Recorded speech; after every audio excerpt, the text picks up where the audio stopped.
सवाल ये नहीं है कि बस्तियां किसने जलाई, सवाल यही है कि पागल के हाथ में माचिस किसने दी। This is a question that India needs to answer. Thank you very much. जय हिंद। क्या कर रहे हैं? वो एक एमपी है, ये क्या हो रहा है? एक एमपी के साथ ऐसा कर रहे हैं आप लोग, यही है। आराम से। तृणमूल कांग्रेस की सांसद महua मोइत्रा को रिश्वत लेकर सवाल पूछने के मामले में शुक्रवार को लोकसभा की सदस्यता से निष्कासित कर दिया गया है। संसदीय कार्य मंत्री प्रहलाद जोशी ने निष्कासन का प्रस्ताव पेश किया था। इसे सदन ने ध्वनिमत से पारित कर दिया गया था। इससे पहले सदन में लोकसभा की आचार समिति की रिपोर्ट पर चर्चा हुई। रिपोर्ट में महua को निष्कासित करने की सिफारिश की गई थी। लोकसभा सदस्य के रूप में अपने निष्कासन पर महua मोइत्रा ने कहा कि एथिक्स कमेटी के पास निष्कासित करने का कोई अधिकार नहीं है। यह आपके अंत की शुरुआत है।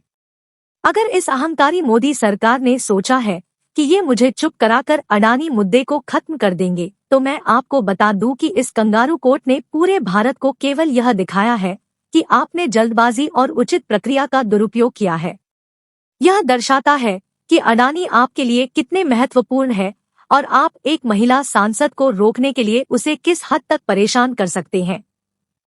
लोकसभा की आचार समिति और इसकी रिपोर्ट ने सभी नियमों को तोड़ा है।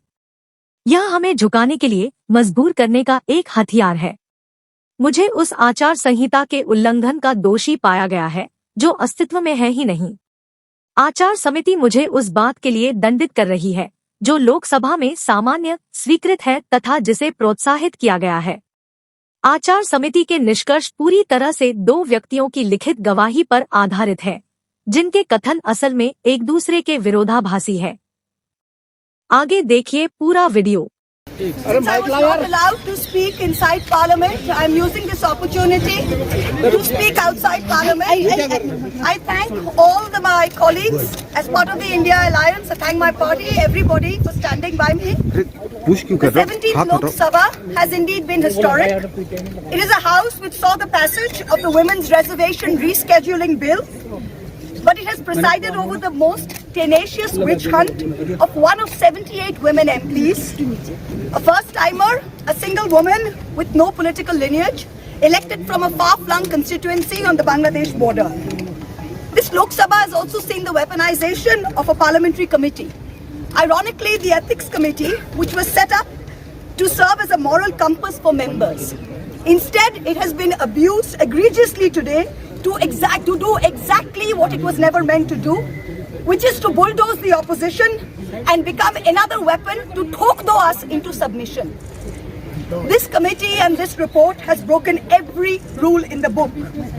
In essence, you are finding me guilty of breaching a code of ethics that does not exist. The committee is punishing me for engaging in a practice that is routine, accepted and encouraged in the House.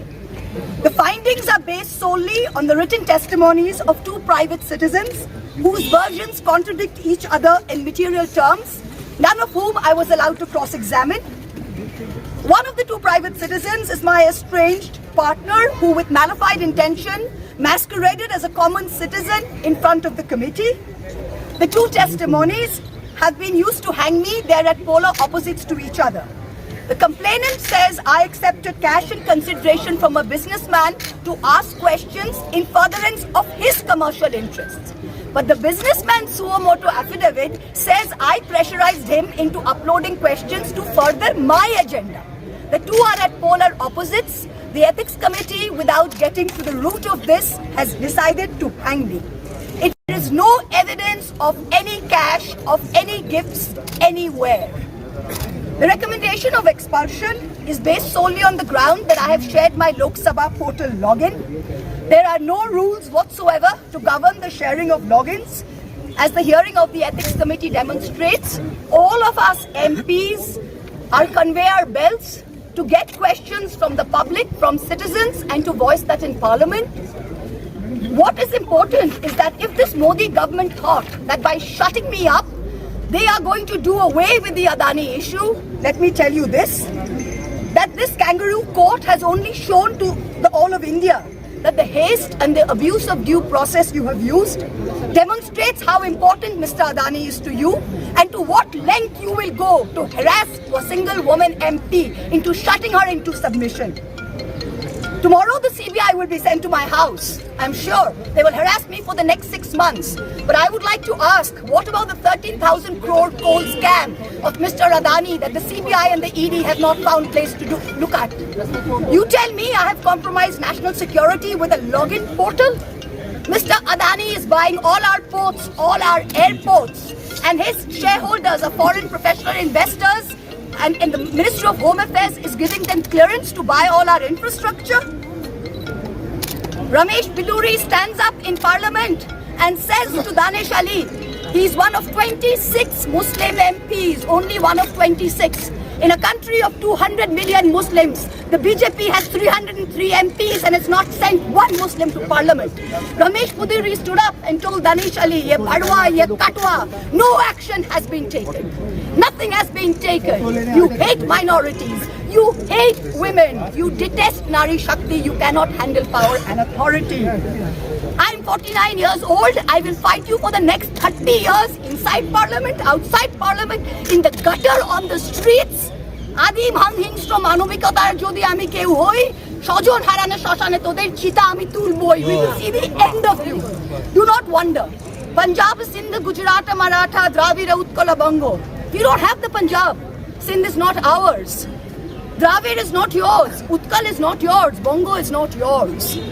Where do you think you're going to rule us? Where do you think you get this brute majority from? The Ethics Committee has no power to expel. You have assumed the powers of a quasi-judicial authority and imposed a penalty on me that you have no power to do. Used every tenet. This is the beginning of your end. जब नाश मनुष्य पर छाता है तो पहले विवेक मर जाता है. We're going to come back and we're going to see the end of it. So thank you very much. Oh, well done.